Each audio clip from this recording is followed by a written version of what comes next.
Ladies and gentlemen, welcome back to the Daily Finance Show. We're going to get straight into this Bitcoin analysis today. We're going to be going over the order flow, going over the levels and what I'm seeing, what I'm doing positioning wise, and what I'm expecting going forward. All right, without further ado, let's jump straight into it. So we'll jump straight over to TradingView. All right, so here we go. So if we just want to suss out what's been happening over the past few days, in the last videos I've been making, I've been talking about the importance box zone we were looking at. So it was a zone, as I said in previous videos, we were looking at the lows here, here, and here. I said the strongest low was here. We didn't hit that low. We can still hit it. I'm not going to rule that off the table. But regardless of the fact, we still hit one of our major regions of support.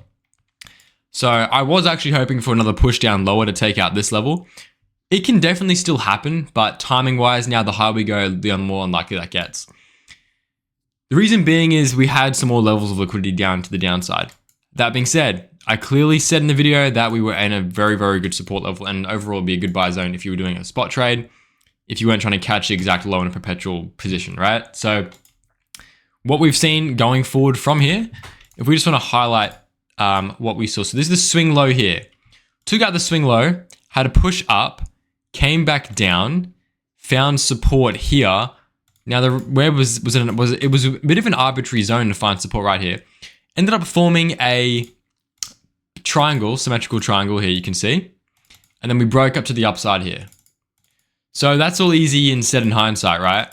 But and what happened was I ended up taking a trade in this position. I think it was this one or this one of the two. I have not taken a position on this trade, so I'm missing out on this position. And that's because, well, spot, not in spot. That's why I said spot, right? If you're in spot, you're chilling.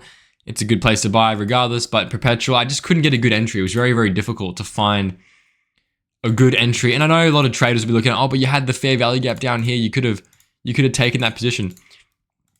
Probably, but it was still a very, very difficult trade because you were in a range and then obviously deviation up and then it then rocketed up in the night, right? So it was very hard to catch that specific trade. So if you're in spot, you're absolutely fine. Now, what is happening on the daily time frame level? So if we go daily, we've got a level at 102 and we've got next one at 110. So in terms of resistance levels. So that's we're kind of in the middle right now. So we're in no man's land. We're teetering these lows and these resistances. So low, low, low, support, resistance. So once we break that, there's a very high chance we're going to head up higher. If we look out for swing low positions, still very far away. Fair value gaps, we got one around here. Is that a daily? I think it is. Yeah, so a daily coming in at around 108, 400. We've got volume weighted averages we got that one coming up here. That's from way back. That's a solid pull from here. Support, support, support, support, resistance. So yeah, that'll be a little bit of a level. Like I said, if we claim above this, that's game on. There could be a scalp opportunity within this region. We'll suss it out as we go. NPOCs, we got, NPOCs, like I said, just above the top. So that's going to be an important one. That could be a potential short trade right here. So we want to highlight that. If we just want to see that's a potential short trade for a scalp short, assuming you get a rejection of that level. So ideally take out these highs, reject down, and then come back down. So maybe, well, you don't know until you get in the position, right? But you would be targeting somewhere around this region here as a first level. If we want to zoom out and see our fixed range points. So if we go fixed range, we can see we've got a major resistance here. So we've got one that's coming in at, is that coming at the same level? Yeah, same level here. So that's good, a good level. 107, 600 is my level of local resistance. That would be sizable and offer something. The next one would be 109, 110-ish, and you're going from there. So let's mark that out. That's just literally this one here.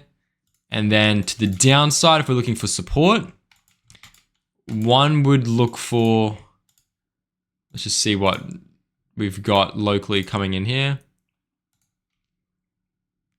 So your first local one would be the pivot that we've just formed here. And then you'd be looking at whatever volume you've got forming. So you've got some volume, obviously trading this volume section. We've got this one, this one, this one. So it depends where they converge at the time. You'd be looking at something along the lines of Something lines of this, like as this line would, as your VWAP trends up, well, it wouldn't trend up like that. It'd be like something like this. So it'd probably converge here. You'd be seeing major support flip. You'd be seeing that. That'd be a zone to look for if we do reject from here, or we come up and then we ping down for that. So that's a level of interest, right? Ideally, I think you want to hit this one first, then ping down. That makes a better trade. Other than that, that's like perpetual trades, not spot trades. Other than that, I think that's really what I'm looking at for Bitcoin. It's a bit annoying that I didn't catch that derivative trade because it took longer than expected, right? Because how many days was it? So you obviously came down and then you ranged for like 4 days. So it was not your typical failed auction, because a failed auction trade would be something like this. So this is the one we were in, that short exactly, right? So failed auction is you come up, take out the high, then you reject within the few hours, and you close beneath it. And then you can retest, but you close beneath, then you resume to the downside. Okay, so that's what was happening.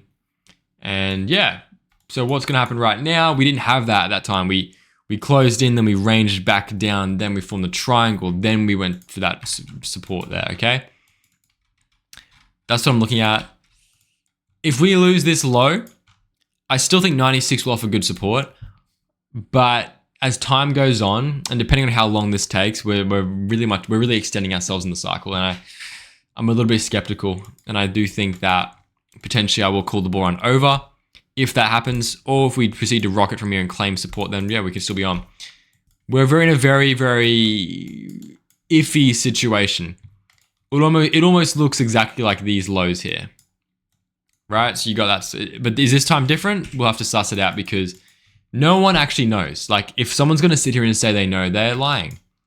Someone's going to be right. Someone's going to pick the winning side, but no one actually truly knows, because if they did, they put all their money where their mouth is. The truth is, we're at a very, very strange time. The market, it might run, it might not, but like, because different opposing beliefs. You got 4-year cycle believers. You got people who believe in liquidity picking up. You've got people who believe in the technical structures, the wick-off distribution structure, all sorts of different metrics, right?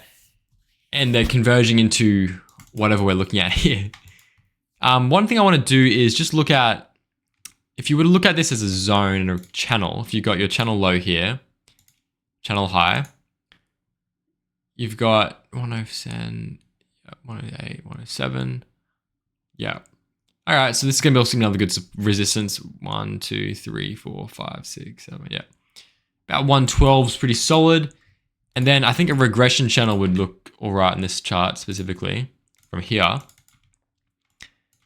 And that pivots pretty well into just showing where here. Yeah, so take as it comes. We are definitely in this channel. My gut would say high would be coming. 107 is our first level of solid resistance. And if you're in spot positions, wait out a bit longer. Suss how this moves out. If you didn't catch a derivative move, that's all right. You're not going to catch everything. And we'll take it step by step. Regarding order flow, there wasn't any telltale signs that this was going to be a large rocket. It was very, very neutral, actually. I think the only real signs you had for specifically this, if we just want to zoom in on this, specifically this low, you had, in terms of confluences, you did have a daily level there, and you obviously had a bit of momentum, I think. So if you go down to get a momentum metric, any momentum indicator would do the same job here. But yeah, it's still very, very mid. You could see there wasn't much of a telltale sign, right? So you had your wave here, and then but you could see, I mean, you would see that the momentum was moving to the green, and we did tick green over here, so we started rising. Do not long here now, guys. I just want to say, do not long here. If you're longing here, I think you're not doing yourself a favor. I'm just trying to look at what other things we could have looked at to see specifically this low, if this was a good position. Another one's a volume pool. Where was our volume residing? We were just trading on the POC. Yeah, so trading on the POC. Yeah, not bad at all. There were, when you look back, there were a few telltale signs. You had a fair value gap, etc.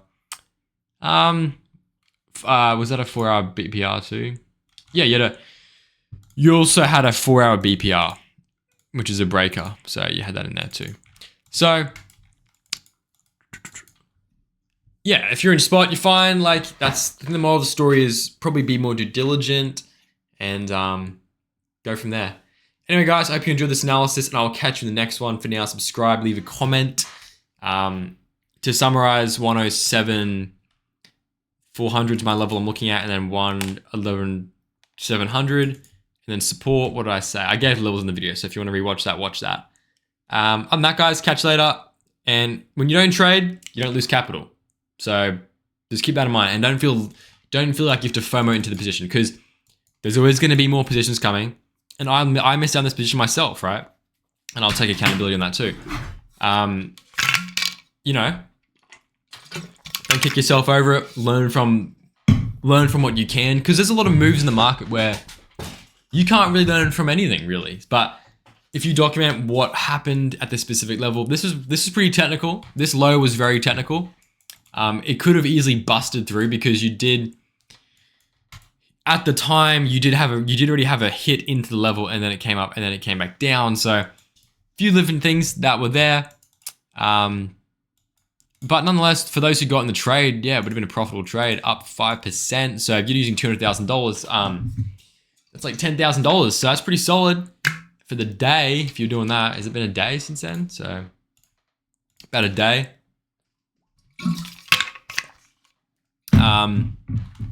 And one more thing, I just want to view this, because I know a lot of pattern traders. I'm not a pattern trader, but I know a lot of pattern traders will be looking at this. So you obviously got your symmetrical triangle, and they'll be using this as your level to look for where the high is, and that lines up at 107,400. So yeah, there you go, guys. Look at that as our resistance level to see what happens here. If we hit there and we reject, then potential scalp short.